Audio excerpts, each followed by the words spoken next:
Cool. Let's wait for that. There we go. Cool. Okay, guys. So welcome to the session.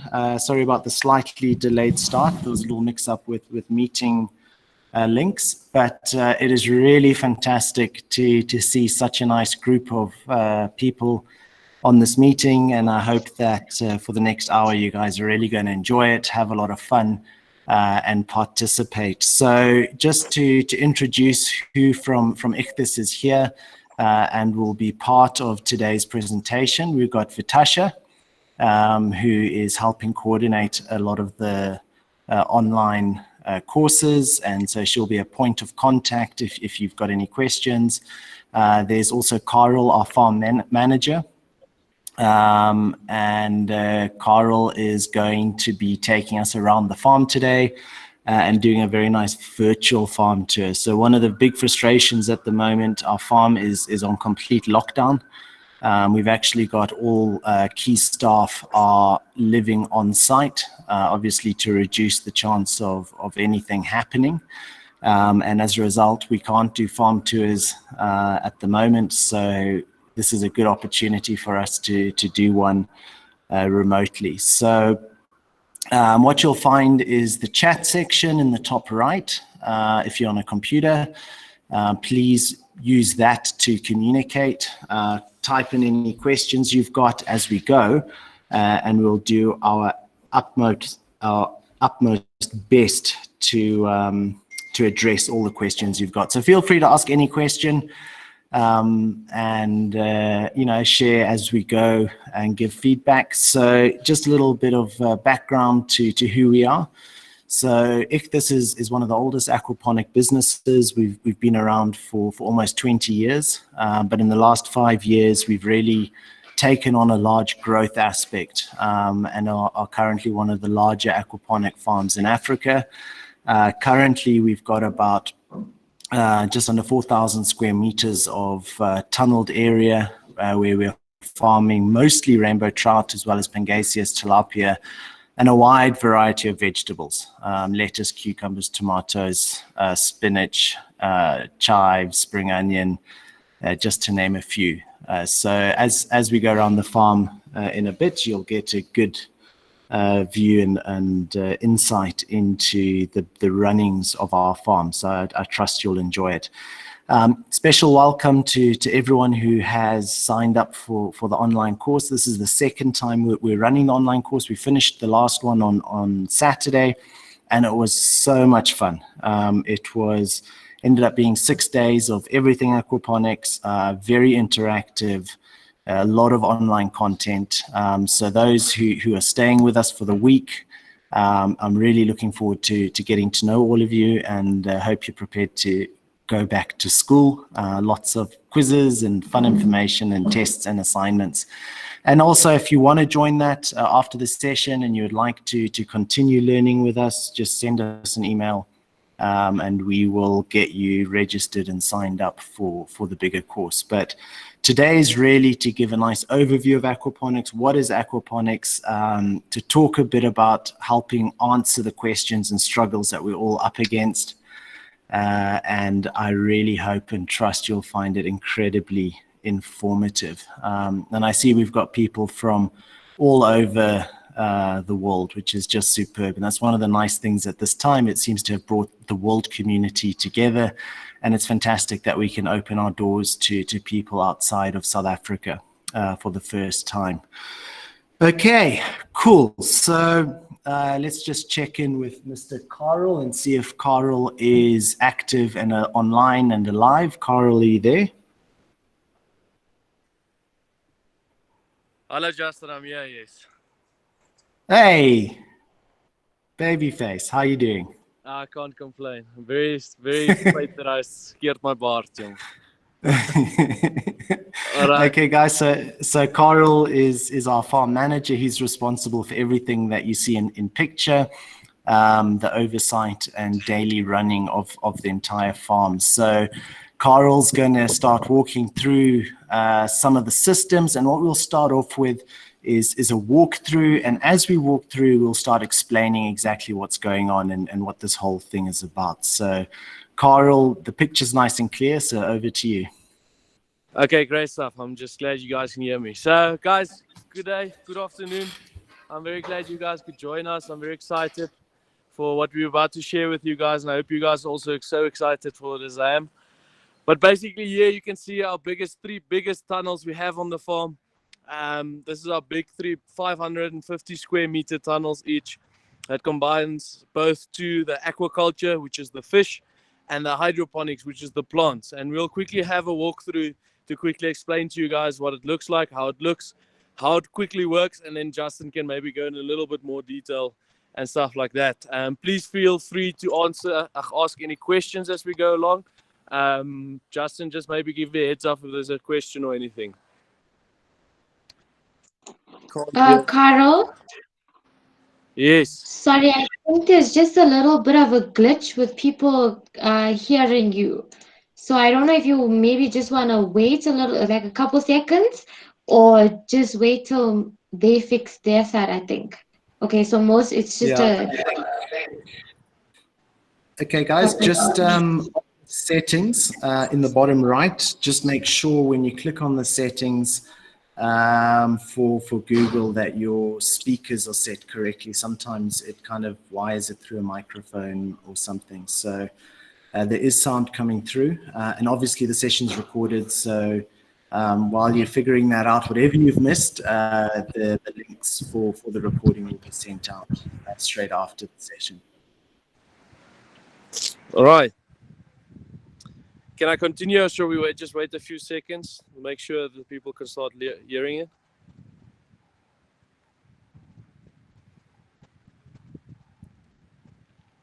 So I see there's still a couple of guys that can't get the settings right.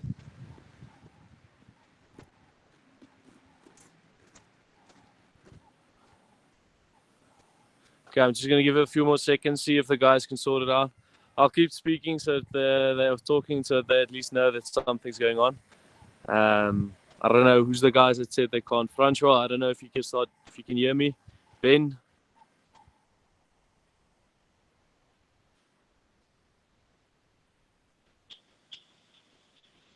Yeah, I think they've logged off. They'll log back on. Carl, I think let's continue. Obviously, we'll make sure that the link gets sent out to everyone. Okay, perfect. Okay, guys, yeah, so please feel free to ask any questions. I'll get to it. They'll pause me if we have any questions, anything like that. But yeah, basically, these are our three biggest tunnels, 550 square meters. At the back there, we see our smaller tunnels. And I'll quickly run through. We're going to run through one tunnel, and then I'm going to run between the tunnels and quickly just interrupt Justin as he goes on to show you guys the different fish, plants, and everything we have on the farm. But basically, this first walkthrough is just to show you everything in our first tunnel. Okay, great. Let's go in.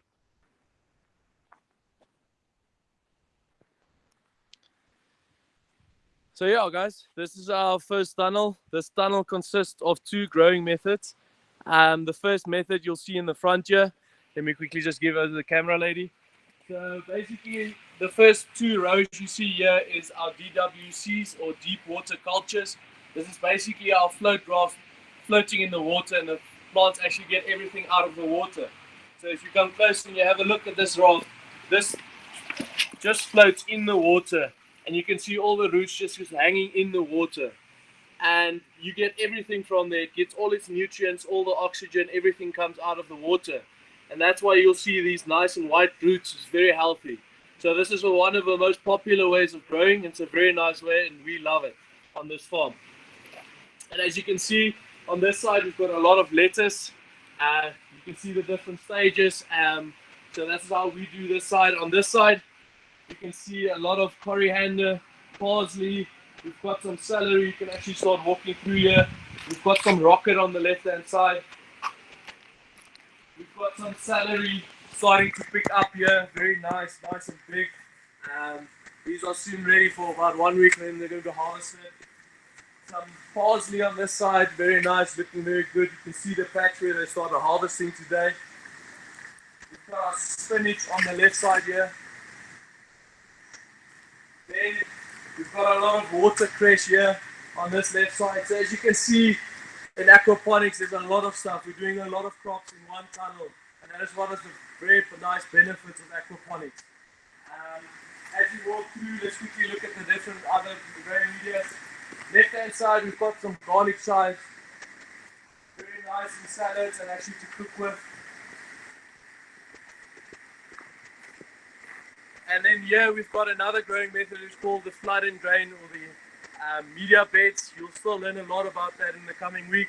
But basically this is where we actually grow in gravel. And you can see this is just normal gravel, nothing special about it. It's a 19 millimeters gravel, and that's what we grow it in. What we prefer to grow in here is stuff that needs ranking. You need to trellis them up and stuff like that. So you'll see this whole bed is full of tomatoes. So basically how this system works is we flood and drain the water as it says in the name. So we flood the water to get that water and nutrients on the roots, and then we drain everything out to actually pull some oxygen over the roots. So this is a very nice way of growing you can grow anything in here, where with the DWC or deep water cultures where they're floating, you're a little bit limited. Natasha says that there's a very bad buffering. Very bad buffering, okay. Sorry guys, I'll speak a little bit slower. Okay, so yeah, and then basically this whole thing is controlled with what is called a bell siphon. And this is basically the bell of the bell siphon. If you could quickly come and to show them on the inside. On the inside there you can see there's a black pipe which is called a stand pipe.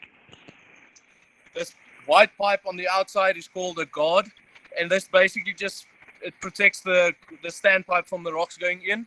And then what you have is you've got this bell, this blue bell that sits over that one black pipe. And basically what we're doing here is we're creating a siphon. So when you steal your neighbor's petrol during this quarantine time, you don't want to go to the petrol station. It's the same action where you put the hose in and you start sucking. Once it's flowing, it flows. So that's the exact same thing we're creating in this bed. And basically that's how we start our bell siphon. And then the water will start running down. And once it hits a hole, it will actually cut the siphon off. So I know that sounds very complicated, but throughout the course you'll see it's actually very simple, very easy to do. Okay, so let me go to the aquaculture. Okay guys, going to the aquaculture, I'm not going to be in the picture, and I'll speak very loudly as it is a lot more, it's loud in there, there's water flowing and everything. So I'm going to walk through and show you guys, and then I'm going to just step away to quickly show you guys and just chat about it. But as we walk through here, you can see these tomatoes getting ready for next week for harvesting. Very, very nice amounts of tomato in here. And you guys saw now when we walk through, to give you guys an idea, with this I'm showing you the tomatoes, the amount of tomatoes you can see here. It gives you about 100 kilograms of tomato every week. All right, so with this side here, we've got the aquaculture side, or the fish side. We've got various different systems going on. This is our most advanced aquaculture side in terms of the technology which we use. We will go through much more detail in the course, but basically what we have here is we've got our showers, which is our water inlet. You can see there, water falls in. It actually is very nice. It falls in the water, and as you can see, it aerates the water very nice. As well as, I know there's a couple of engineers on here. I know another thing you'll pick up is by falling the water like this, it actually cools the water down a lot. So since this is our trout tunnel, we want cool water. And the cooler the water, the happier the trout. So that everything you see in this system is made to either cool the water down and put as much oxygen as possible in there. So later on we'll go in a little bit more detail. This is basically the farm overview. We've got our 2 filters standing here, mechanical and biofiltration.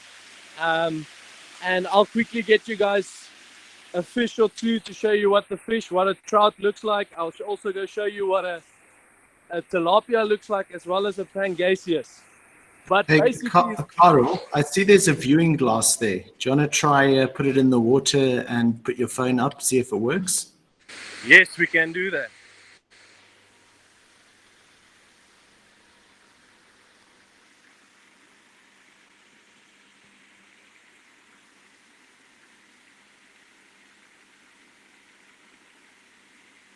It doesn't want to focus. Let me try that slightly bigger one and see if it wants to focus. Otherwise, I'll quickly catch some fish for the guys.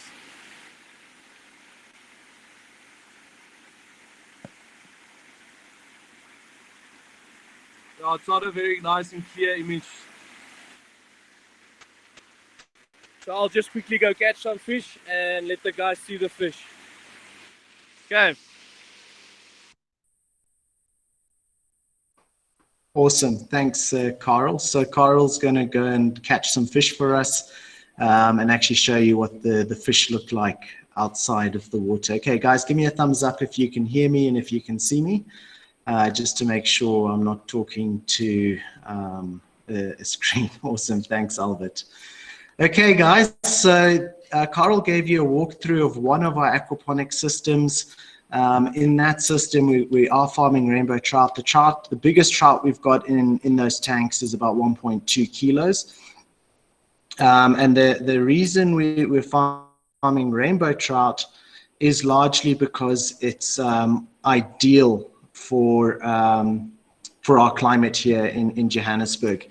So one of the big challenges with aquaponics is that you're going to find, particularly when you're in a dual climate zone such as South Africa, you've got this big issue of hot summers and cold winters. And what we found over time is it's actually a lot easier to cool the water than it is to heat the water, and it's a lot cheaper. So that's what's led us to going down the road of doing a lot of rainbow trout, as we find it's a nice trout where we get good growth through the year. And it's also quite a nice revenue spin. All right, so I'm hoping everyone can see my screen. I'm going to just take you through a nice high-level overview, and when Carl's back, we'll jump back onto him. So I'm going to assume everyone on the call knows nothing about aquaponics, and I'm going to start right from the very beginning. So what is aquaponics?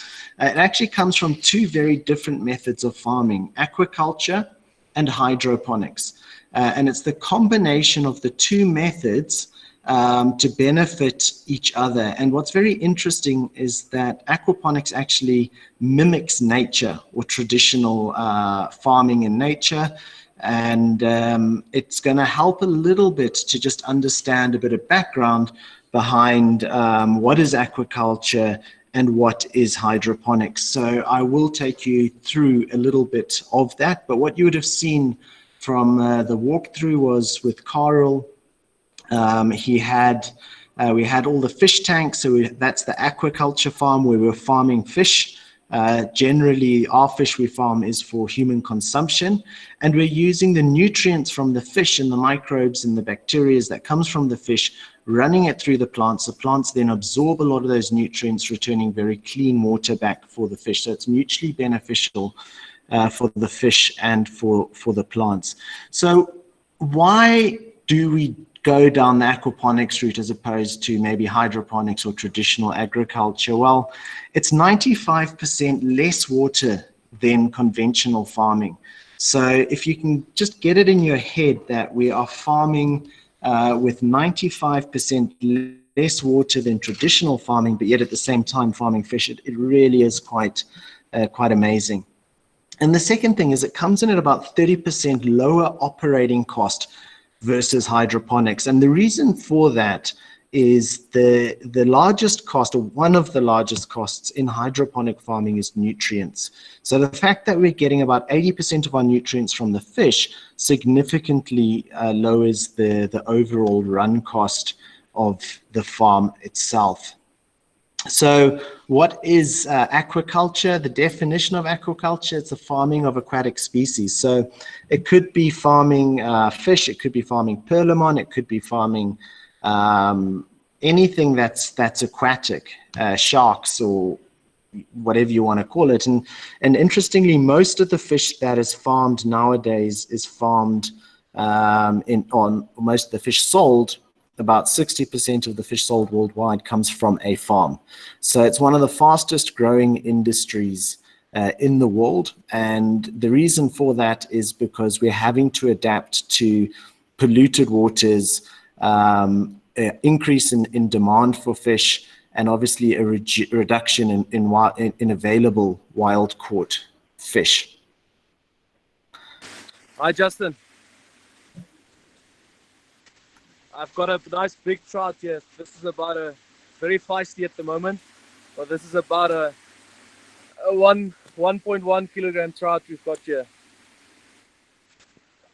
But he wants to get back in the water, so that's quickly just to show you guys what it looks like, what a nice trout looks like. This is nice. This is actually classified as a salmon trout because it's bigger or heavier than 1 kilogram. But let's get this bad boy back.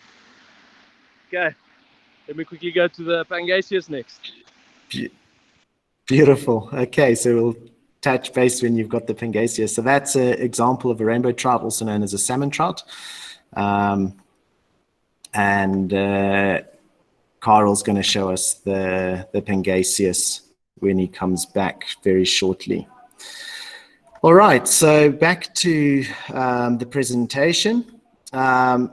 With aquaculture or fish farming, there's 4 main methods that are used worldwide: pond culture, cage culture, raceways, and recirculating aquaculture systems. In aquaponics, we're only focused on the 4th one there, which is recirculating aquaculture systems. What that means is we're farming fish, but recycling the water.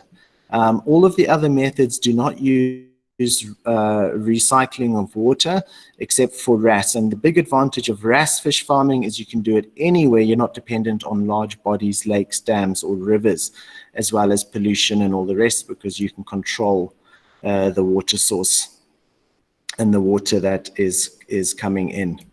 So how does a wrasse system? Quite simply, what you've got is a system where the fish are producing ammonia as a byproduct. When they eat, when they poop, when they wee, when they breathe, they're producing high volumes of ammonia. And unless that water is cleaned, the fish are going to die. So the graph here on the right is showing you in a wrasse system, because of our filtration, mainly biological filtration, the ammonia gets converted into nitrate, and over time that nitrate grows. Hi Justin, sorry to interrupt. Just to show you guys the next fish. This is what is called a Pangasius or a Basa. So just as you guys also know, if you go do some research in 2015, Ocean Basket sold fish as fish and chips, and they were actually selling this. So this is very, very nice, tasty fish. It tastes a lot like hake actually. But yeah, this is one of the other fish that we are farming. We call them our mini sharks as well. So the Pangasius comes from Vietnam. It is a very commonly farmed fish around the world. But interestingly, because it comes from the catfish family, there's somewhat a resistance. But if you talk about a basa, my bet is most people on this call have eaten that fish at some point. Yeah, so the history, it comes from Vietnam. Very, very, very mass farmed fish in Asia. And we're starting to see an increase. We're one of the first farms in South Africa to be farming this fish. We're the only second people to get the permit for it. But interestingly, the permit is relatively simple. And so what Carl's going to do now is run to one of our warmer systems on the other end of the farm. And this is what he does for his daily exercise. And he's going to pull out the tilapia. Now, tilapia, I'm certain that most people have heard of a tilapia or a bream. There are lots of different types of tilapia that are being farmed. And at our farm, we have the tilapia niloticus, which is an Oreochromis tilapia, as well as the tilapia rindali. And Carl's going to go scoop out one of the niloticus tilapia, which come in both red and black colors. So one of the nice points with tilapia is because it comes in a nice bright red. In a number of countries, including Mauritius, people get a little bit conned. Not conned, but when they see a red fish, they think it comes from the sea. So it helps with the perception of fish, but it's also very tasty, very nutritious, high in protein, and very popular around the world, especially in America and in Africa. So it's a very commonly farmed fish. China is the largest exporter of tilapia. And the biggest challenge with farming of tilapia is because China produces so much and the government subsidizes it so heavily, what happens is the price is often much lower than the cost of farming the tilapia itself. And so one of the big advantages of aquaponics is we can produce the fish, a very high quality fish, but we're supplementing income because we have the plants and the vegetables which are being grown as a byproduct of the fish. And so what it makes is it makes for a very feasible, profitable business plan. And that's one of the nice advantages of aquaponics versus just aquaculture or fish farming, is that if you want to be profitable at a fish farm level, you have to be incredibly big in order to get your cost of scale down, in order to increase the margins or your profit margins. So one of the reasons we're seeing a big shift or growth in aquaponics is for that very reason, that the cost of nutrients, cost of fish food is not something that's coming down. It's only something that is increasing. So yeah, so Carl is going to join us very shortly, and I'm just going to finish off the presentation that we're on, which is just showing you the recirculating aquaculture systems. So as I was saying, over time, hey, there we go. Hi, Justin. Yes. Cool. We've got them. Okay, guys, so this is what we call as tilapia, and you can actually see the niloticus, you can see the different colors. We're Rainbow Nation on this farm, so we love them all. So this is basically all the different fish. You can see a nice and small one here in between the mix as well. But yeah, so this is the niloticus, and to get a nice shot. Cool. Awesome. Thanks, Carl. Okay, so yeah, that's you saw the red. The fish obviously don't keep still enough for the picture to render, but hopefully you get a good idea of the different types of fish. But also what we're showcasing is the diversity. You don't have to farm just one fish, and you also don't have to assume that there's only one fish to farm with. Those are one of the three most commonly farmed fish are the trout, the tilapia, and the pangasius. And what we'll go into a lot of depth through the whole course is obviously the benefits of both or of the different types, and what does it mean if you're farming those fish in particular.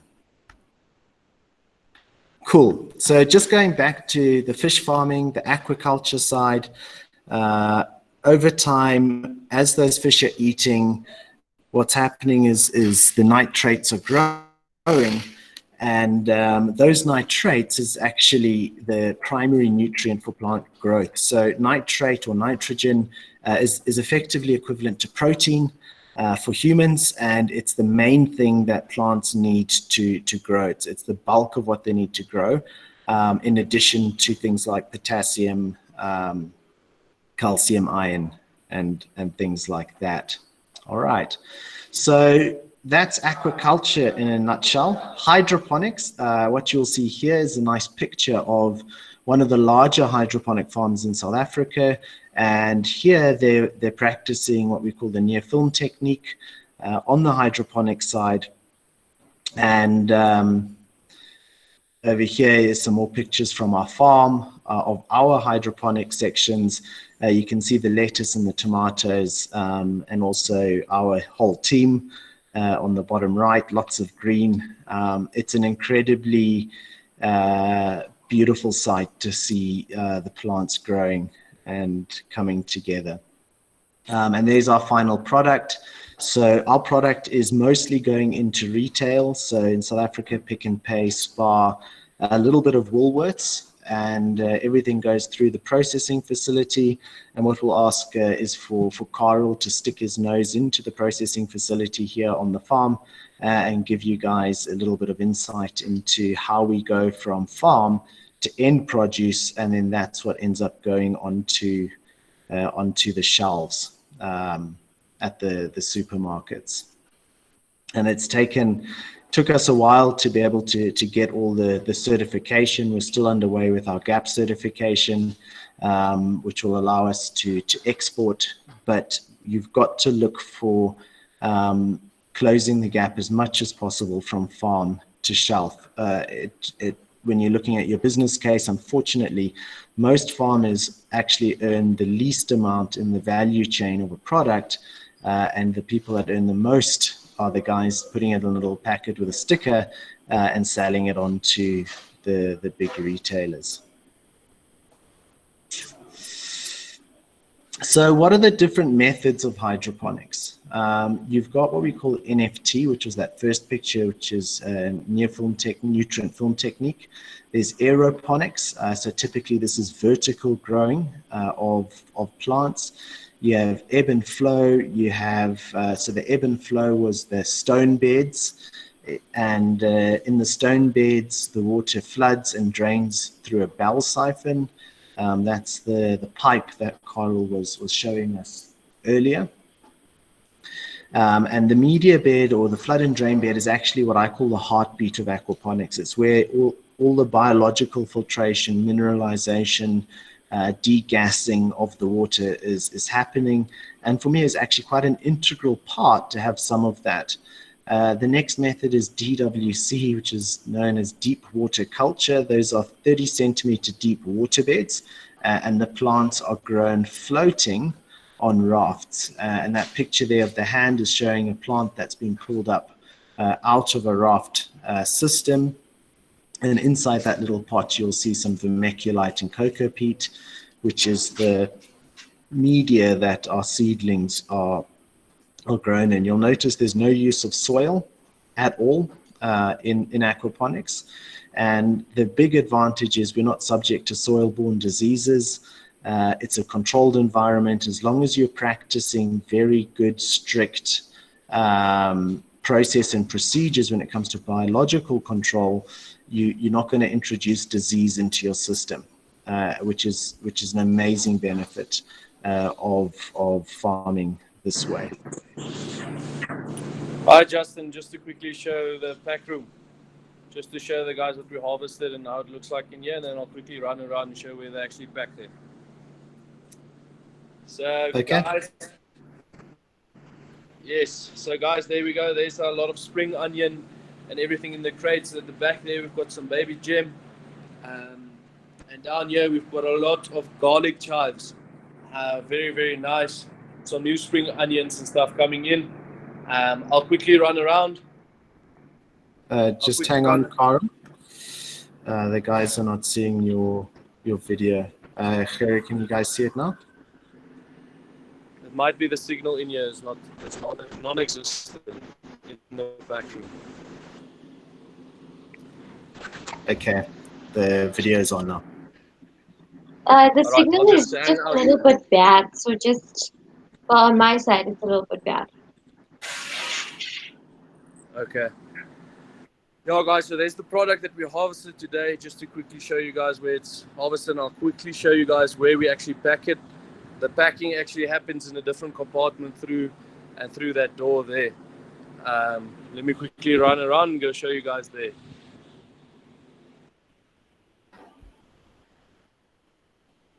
So one of the criteria with food handling, if you are to pack produce on site, is to have strict controls over who enters the packing facility, how they enter, and the only way into the packing facility, which is where we're going to go now, is through what we call a disinfectant room. So it's a partition where you have to change your boots, wash your hands before you can enter. The only thing that can come through the door that Carl showed you is the produce coming in to be packed. Okay, Justin, I'm here on this side. Can you guys see my video? I'm just going to stay outside with because inside there's absolutely no signal. Very great if you have workers that can't be on their phone, but anyway. So this side, we've just got the packing area with all our different areas where we do different lines.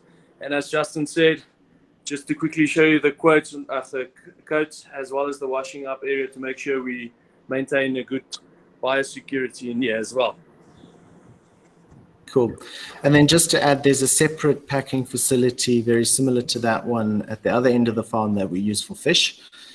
So one of the myths with aquaponics is that your produce tastes like fish.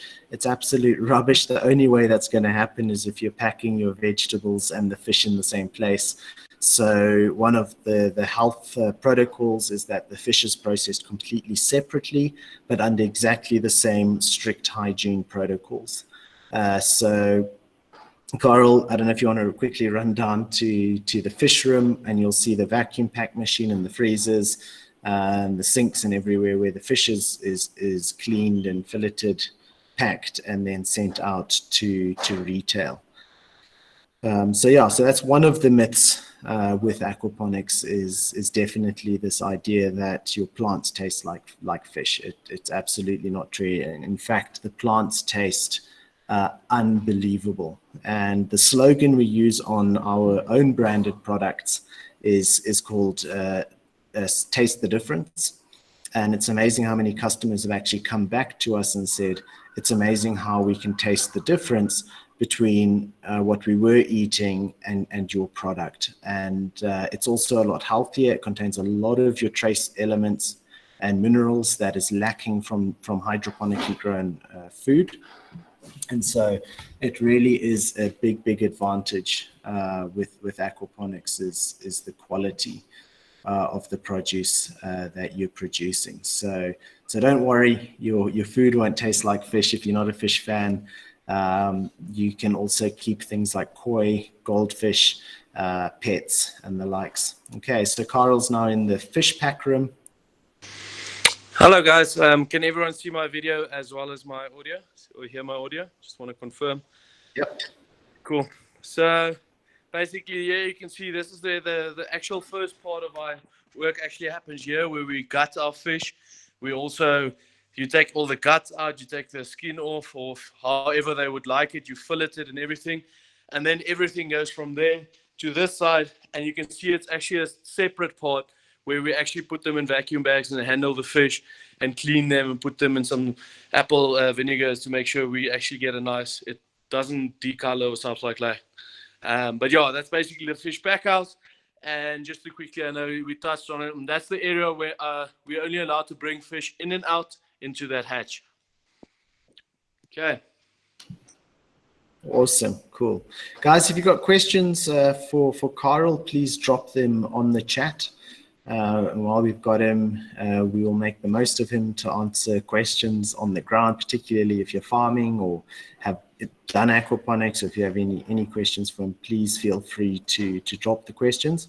There's one question here from Francis asking, do we import fingerlings from Vietnam or do we breed the bassa? So at the moment, we're having to do the breeding here. But we're not that happy with the brood stock. And one of the big issues at the moment is there's a big ban on the movement of live product coming in from Asia into South Africa.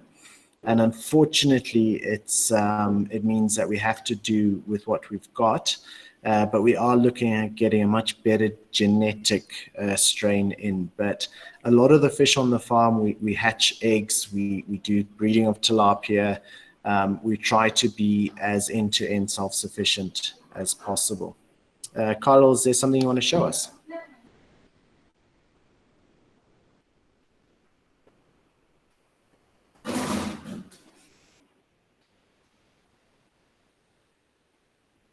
Carl, a question for you from Francis. Do you purge your fish before selling them? Yes, so basically what we do, guys, is this is the tank here. We call it the purge tank. And basically what we do is we come put our fish in. We know when the harvest is going to be, and we go and put our fish in there, and we don't feed them for 12 to 48 hours.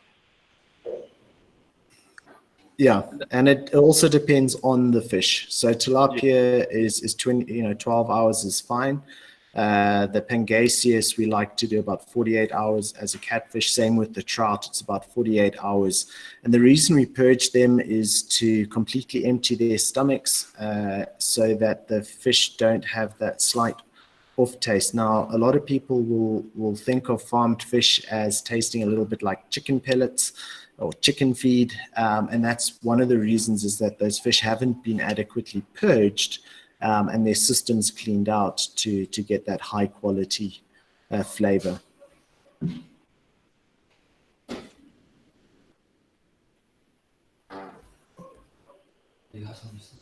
Cool.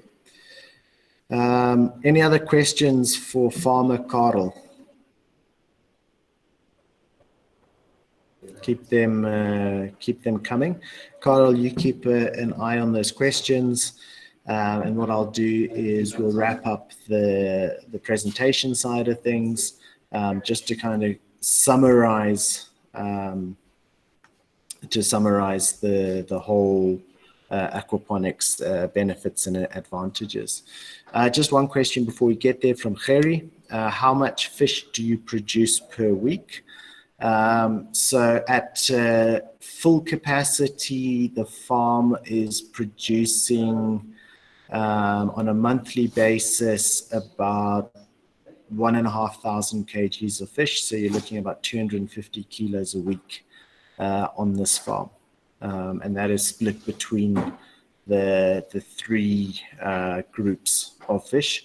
But we're definitely moving a lot more into scaling up on the trout. And the trout we've been doing now for about 2.5 years. It's been an amazing learning curve for us. But even professors said it's not possible to farm trout in Johannesburg. And we've actually proved to a lot of people around the world that actually it is possible.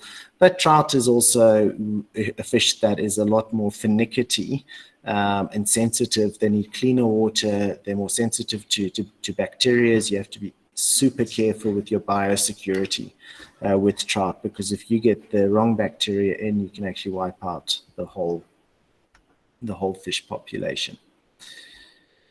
Okay, so let's go back to my beautiful PowerPoint.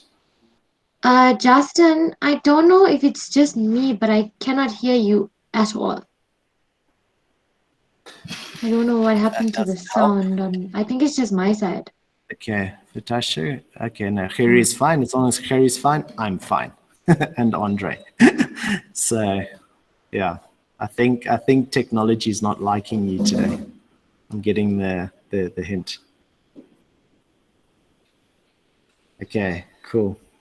Right, so I've spoken a little bit about the advantages of aquaponics, and it's really important because to understand the advantages, these are kind of over and above traditional farming.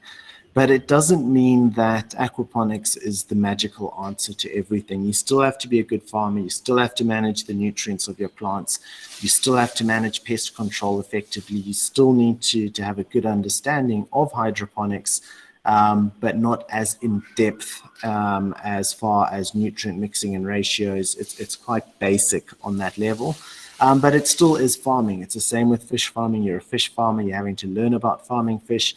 There's people who've been at university for 4 years and leave university and still don't know how to farm fish, and that's what they've been taught for 4 years. So put in perspective, don't expect that on day one you'll be the world's best farmer, but aquaponics is definitely the most efficient, easy startup way. If you know what you're doing and your design is right and you've got the right inputs and training, there's no other method I would use to farm. So what are some of the main advantages of aquaponics in particular? The first one is that you can multi-crop. What that means is you would have seen in our systems, we're growing up to 10 different varieties of product in one system. Now, in hydroponics, you typically monocrop. Because your nutrients are so expensive, you focus on one crop, and you make sure that you only feed that crop what it needs to look good. If you have other crops, they'll be consuming certain nutrients that they might not need to look good. And so what it does is it puts your whole cost of nutrients up significantly. But in aquaponics, you can multi-crop, you can chop and change, you can adapt for the season, and you also don't have to do any crop rotation. So you never have to rotate your crops in aquaponics. You can grow the same thing over and over and over again. But what we do recommend is pairing certain crops together that are mutually beneficial when it comes to the system as a whole. I don't like to use the word organic because I think it's been a phrase or a term that is being quite abused over the world, and I don't know how much we can trust if someone just says organic. So what we actually do is we say that all our product and our produce is certified by nature, and we educate our clients. What do we mean by certified by nature? If we were to use something that was non-organic or biologically intrusive or harmful, we would kill the fish. So we can't spray any chemical onto our plants because that will get into the system and our fish will die. So our fish are holding us true in terms of having to be very limited in terms of very strict organic protocol. And more than that, you can't just use any organic product either. There's a number of organic products that also harm fish. If it doesn't harm the fish, it definitely will harm your bacteria. And if it harms your bacteria, then you've got no system, because that's the essence of the whole system are these bacteria that exist. So we just stick with certified by nature. It's a stamp that goes on our products, and we educate and do a lot of promotion around the products that we've got. We've spoken about water usage, 95% less water than traditional farming or traditional irrigation, and that is because we are recycling everything. In aquaculture, you throw water away when your nitrates get too high. In aquaponics, you never throw water away. So you're very, very ecologically conscious and friendly at recycling and reusing as much water, or all the water. You lose some water to evaporation, and that's your 5%, and obviously water into the crops. And some crops do absorb more water, like a cucumber, for example, absorbs huge amounts of water. Same as tomatoes, they absorb huge amounts of water into the fruit of the crop. The fish waste is a nutrient source, and the big benefit there is obviously reduces your cost of nutrients for your plants. It also removes the requirement for very fancy filtration. So you'd have seen that our biological filter, and it's probably one of the most effective biological filters, is that flood and drain media bed because of the large surface area. And that is our grow space. And so what it does is it removes the need to have expensive biological filtration in there.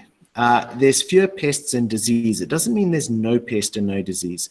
Less pest and less disease, what that means is because my plants are healthier overall, if I'm farming well, my plants are much healthier than normal crops, and so they're less prone to be attacked by pests and disease. So you have to be conscious. I'm not saying there is no pest and disease, but there is definitely less.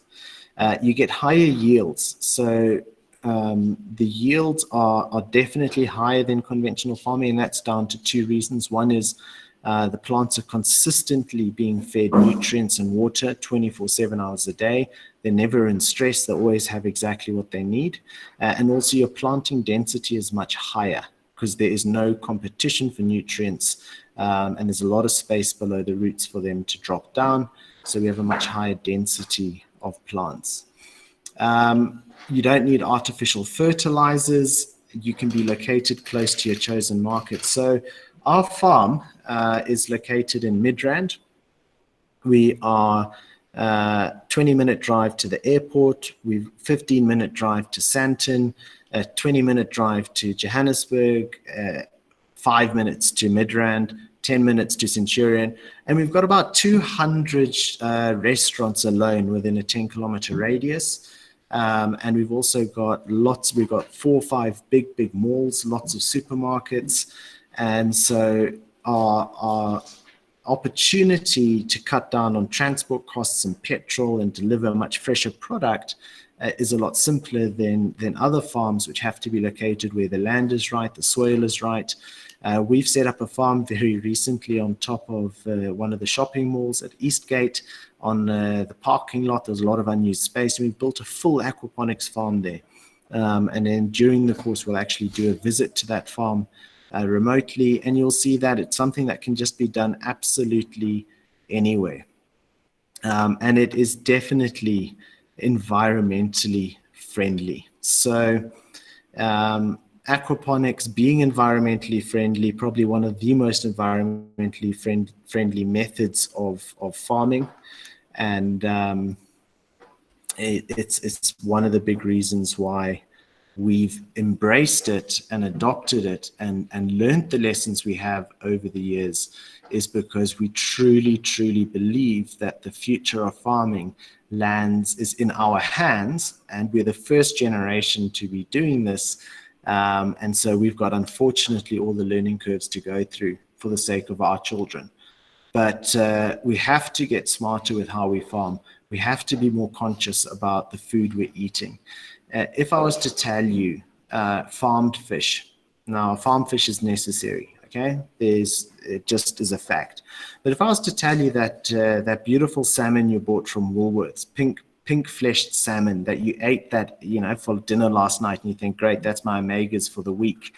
The truth is that farmed fish contains no omega-3 because they're not being fed it in their feed. That farmed fish has been vaccinated. That farmed fish has been fed a dye in its diet to make the flesh pink, because actually farmed salmon is not naturally pink. It's actually a gray color, because the fish are not eating their natural diet. They're eating a high protein diet that is low cost. So what about the antibiotics? So all the fish that we're eating have been fed antibiotics. And I can tell you they've been fed antibiotics because a lot of the fish farms and the way that they're farming fish is in river systems or the sea or dams. And those water bodies have got contaminated with bad bacteria. And so the fish are having to be fed these antibiotics quite regularly to keep them alive and healthy. And as a fish farmer, you can't afford to lose your fish. Now, I'm not against fish farming. I'm a big fan of fish farming, but let's be realistic that if you can grow your own fish, you know what that fish is eaten. Obviously, in aquaponics, we can't use antibiotics. If we were, those antibiotics would actually annihilate all the good bacteria in our system. And if you could picture aquaponics, is very much like your gut. If your gut is full of good, healthy bacteria, you're not going to get sick very often. You know, a child that's outdoors, they're playing with a lot of dirt, they build up a good resistance to bacteria, and they're nice and healthy, and they don't get sick very often. And aquaponics is very much like that. We promote the good bacteria. The good bacteria are what is keeping the fish happy and healthy. A lot of people I know feed their fish also probiotics to increase that, because you can't afford for your fish to get sick, because if they do, some of your options are limited in how you treat them. So one of the things you pay a lot of attention to is being, an incredibly good farmer, making sure fish don't get sick, but also growing ethical, high quality fish that you can really be proud of. And there's a big gap in the market for it. So the fact that we can sell our fish, it's fed in organic feed. Our fish are fed a lot of lipids and the likes within their feed. And what that means is that they're actually quite high in omega-3. And that's a big marketing ploy. So this is my son, Noah. He's the new up-and-coming aquaponics farmer. Very lucky guy on lockdown to be able to hang around the farm. Do you want to say hi to everyone? Hi. And tell everyone what aquaponics is. Aquaponics is a farm where there's fish and plants. Yeah. And they poo with the fish poo, helps the plants to grow, and the plants helps the fish to poo. Is that right? Yeah, that's right. The plants help the fish to stay happy and healthy. Yes. Why don't you go pick a cucumber for us? Okay. Innocent, go find us a cucumber and bring it back. Okay, go with mommy. Find a nice cucumber. My leg. Okay. My leg. Do it around. My leg. Okay. Yeah, that's my little boy Noah, who one day will be hopefully an aquaponics farmer. That's what I hope. So yeah, just going back to it, there's a big gap in the market for wholesome fish that is antibiotic free, and you're going to see that demand rise. It's the same with produce, fresh produce, having nice organic food. The demand is just growing worldwide. So that kind of summarizes why we do what we do. It gives you a nice overview of the methodology and how we do it. So let's now get to some of the questions that are coming through. Okay, so from Uncle Spike, will you be giving the names and recipes of pesticides and fungicides that are safe for farming aquaponics, and also what you use? So yes, we can provide all the spray programs that we've got on the farm, but just in high-level summary, the main things we use are products from a company called BioGrow. And BioGrow manufacture a couple key products that we use on the farm. The one is Pyrrol. Pyrrol comes from canola oil, and then the other one is BioNeem. And neem oil is a natural oil that breaks down pests. Pests generally don't like it. So what we do is we spray quite a lot of that as a preventative measure to keep our pests away. Then for fungicides, actually one of the best things to spray is milk, raw milk. So we do get raw milk that is fantastic at keeping fungi at bay, as well as things like copper soap. Is also highly effective. So those are the main things that we use, or the main products that we use at the farm. Okay, a question from Ben. Is electricity one of your highest costs with regards to these systems? It's a fantastic question, and it can be, but it shouldn't be. And the reason I say that is when we first started, our system was running, if I look at the 300 square meter system, was running at about 2.5 kilowatts per hour of electricity. And when you calculated the cost per plant, it was actually quite significant. And so what we've done is we've really redesigned our systems. I think we're on about design number 10 now, where we've deconstructed, reconstructed, rebuilt, built anew, and every time we build a new system, we'd improve. So one of the big things we've done is adopted gravity 100%. So all our plants are gravity fed from the fish tanks, and the water is gravity flowed all the way back to next to our fish tanks. From there, we use what we call a low head pump to lift the water back into the fish tanks. And just to put in perspective, one of our low head pumps that we're using that pumps 20,000 liters an hour, equivalent of a pool pump, is using 160 watts compared to a pool pump that might be using 1 kilowatt. And also on our air pumps, we're using magnetic diaphragm air pumps, and those are incredibly efficient. So as we've changed the designs and the electric equipment we use, we have significantly brought down the electricity cost down to about 600 watts for the equivalent system. So what was a very high expense is now a much lower expense, but what it's also allowed us to do is now invest in solar. Because the power consumption is that much lower, we can set up a solar cell system at a fraction of the cost of what it would have cost us initially. So you have to pay attention to electricity, especially in South Africa. It's unreliable, it's expensive. So we do recommend designing your system well, and if you can, go solar from the word go. All right, so here's a cucumber that my little man has brought me, and there's another one that his friend has. And one of the nice things, there it is, there's the camera. One of the nice things with these products is they don't have a shelf life, a whole time. You don't have to wash it. You don't have to rinse it. They can actually go and pick it straight from the vine, and that product can be consumed straight away. And most products actually have up to a 3-day holding period, which is because of the pesticides and chemicals that have been used. So I'd rather he tucks into that cucumber than some knickknacks, which is his second favorite. I'll see you just now, my boy. All right.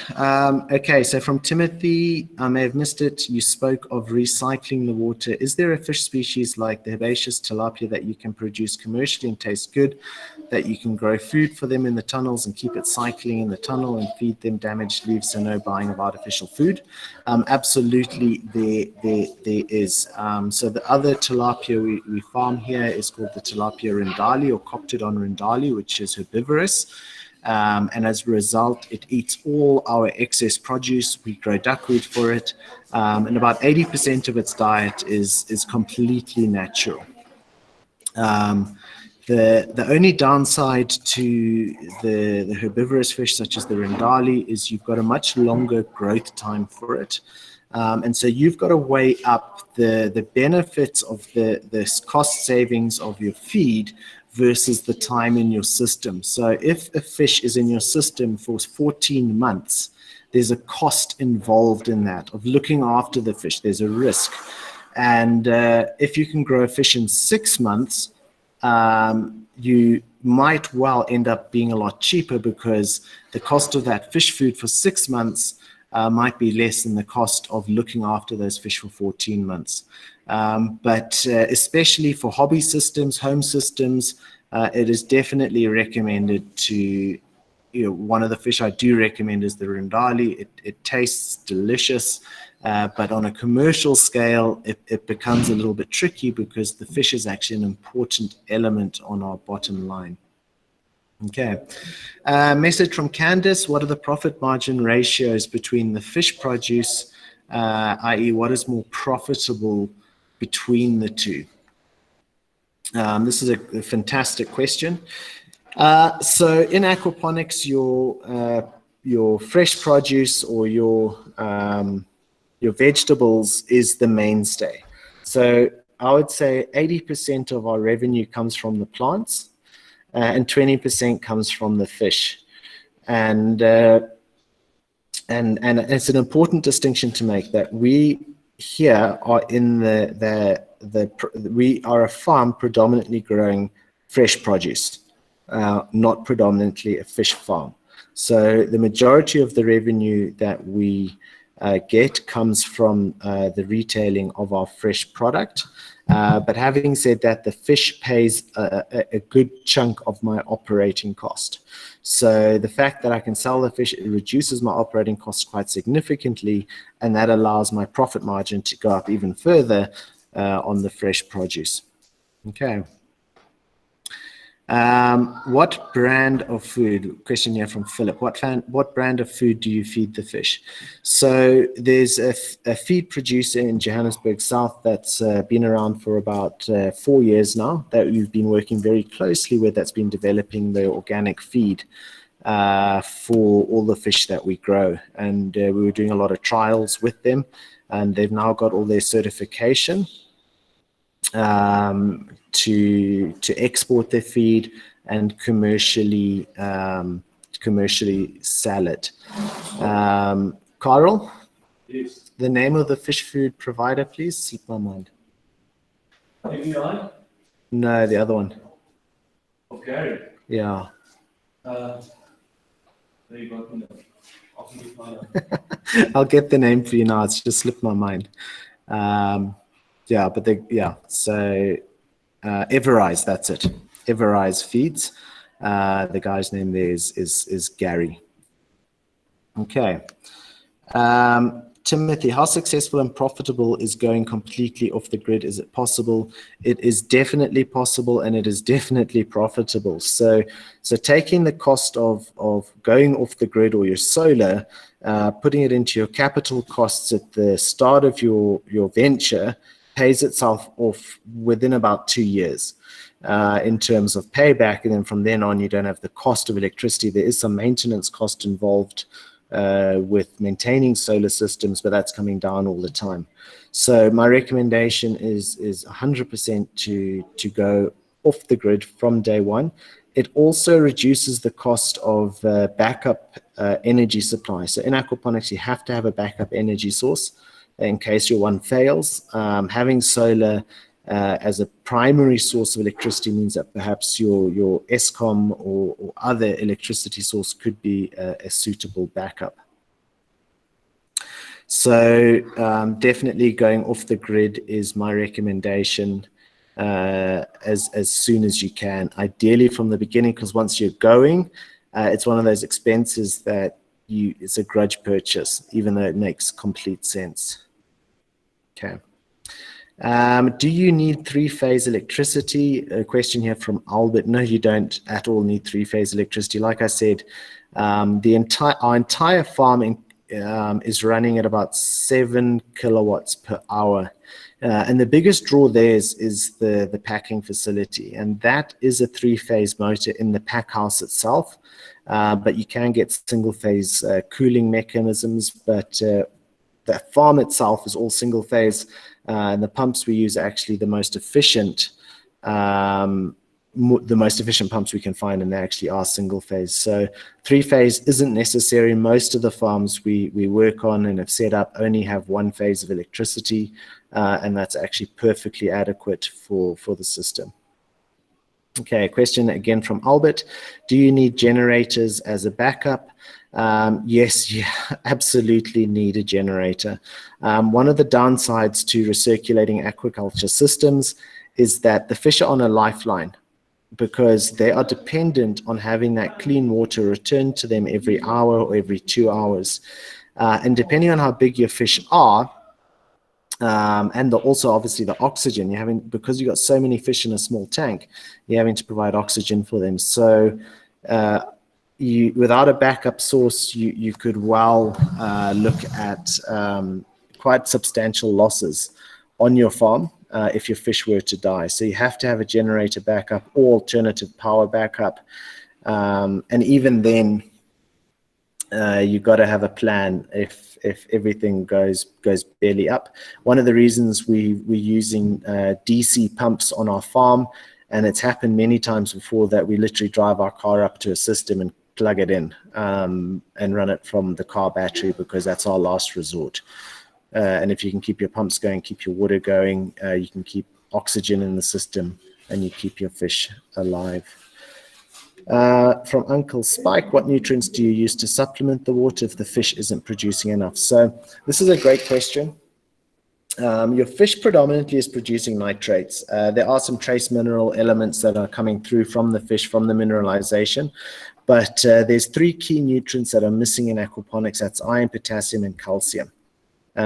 All three of those you have to dose. So we will add in iron chelate, potassium sulfate, and calcium sulfate are the three main nutrients that we have to add into the system to supplement the nutrient balance.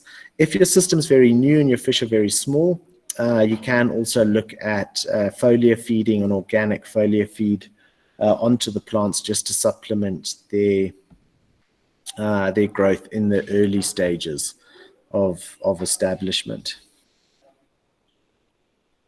Okay, awesome. Cool, guys. Any other questions you've got to ask? We've got about 5 minutes left before we wrap up. If you do, please send them through. Hopefully you found the session useful. Just for all those, there were some questions earlier on regarding the online training system. I'll make sure that, I know there's a message there from Ben and a few others, I'll make sure that everyone who is continuing with the training from tomorrow, you will have access to the online platform today. And you're going to have to complete the first 2 modules prior to our session tomorrow. So please make sure that you complete modules 1, modules 2, and the quiz section on there. So when we pick up tomorrow, you're up to speed. So if you're still struggling after this, I'll make sure that we get you access to the online platform, which hosts the videos and content and all the rest. Another question from Uncle Spike: what does your additional nutrients cost per month? Depends obviously on the size of the system. At our farm, we're spending about 4,500 Rand a month on supplementation. If I was to scale that down to a 300 square meter aquaponics system, it costs about 500-600 Rand a month for additional supplementation, versus pure hydroponics, you'd be looking at 3,000 to 4,000 Rand. So it really is a fraction of the cost when it comes to the amount of nutrients that you have to use and put in there. All right. See if we can see everyone again. I seem to have lost a lot of the videos of everyone, but no worries. So yeah, so I think if those are all the questions, then yeah, we'll wrap up the session there. I will send out an email with the recording. If you weren't on the original invite, please drop us, I'll put it here, academy@ichthys.co.za. Drop us an email at academy@ichthys.co.za. If you weren't on the original invite and you'd like a copy of this recording. Regards to the cost of the course costs 1,500 Rand, and it will run for the rest of the week. And for that, you will get effectively the same training as we do on our 3-day training course here at the farm, including a lot of the practical aspects. To sign up, you can sign up on our website, aquaponics.africa, for that course. And yeah, so it costs 1,500 Rand. We will give you a voucher for the same amount to spend at the store. So once lockdown is over and you want to build your system, we'll use that as a credit towards, say, helping you set up your system. So you do get your money back in terms of vouchers to use for the store. And then once you complete the final assignment, which is a mini design of a system and high-level business plan, and we're happy with it, you will get a certificate. So we will do an original certification for you on completion of the course. And then obviously if you're wanting to do the commercial training, that will be starting next week. But we do recommend that you do this training first, and then this training, you can offset the fees from this training against the next training, which is the commercial. Question from Kerry: yes, if you want to join us for the practical session, you are incredibly welcome once our training's back up and running at the farm to join us for that day. We will arrange for you to be able to come through, join us for the day where we do the physical construction of an aquaponics system. But we will also take you through all the construction. We've pre-recorded everything. And as a result, you'll get access to a lot of those videos, the construction tips, how to, all little tips and tricks on how to build your bell siphon and solid lift outlets, and all the rest is covered in the course, but you are welcome to join us on the farm free of charge once once we've opened the farm again to the public. Will there be another date for this one, or was this the only one? Candice will be running these courses every week, Monday to Friday.